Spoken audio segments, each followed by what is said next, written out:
We were at the Shirley-Eustis House digging up all the lovely artifacts that you see here, plus about 400 to 500 more. When we went to the site, we were expecting that we'd find artifacts from the 18th century, from where the house used to be, and then 19th century from the folks that moved into the house after it got moved about 100 feet.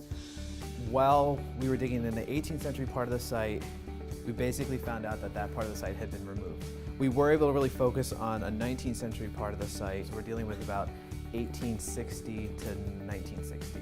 So we have everything from this nice styrofoam food lid, which is not something you'd expect to see in a museum. Little toy figurines, probably from the 50s or 60s. So these are from the folks that were living in the house towards the end of its period of heavy use by people living and renting the house. One of the artifacts that is one of my favorites that we found is this base of a lamp glass. Would have had a stem and an oil font at the top.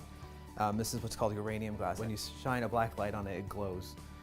They wouldn't have done that because they didn't have black lights at the time, but it did have this kind of greenish hue that was kind of cool looking. Victorians loved it. It was really gaudy. Victorians love gaudy things. The strange artifact that we really found, it's probably one of the key artifacts of the whole site, was a clothespin.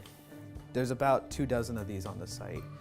In a lot of ways, these are kind of like finding coins, because we were able to see on the side of it, it actually says the word Mastro, which is the brand name, and we were able to look it up in the patent records to find out that this clothespin was patented in the 1940s.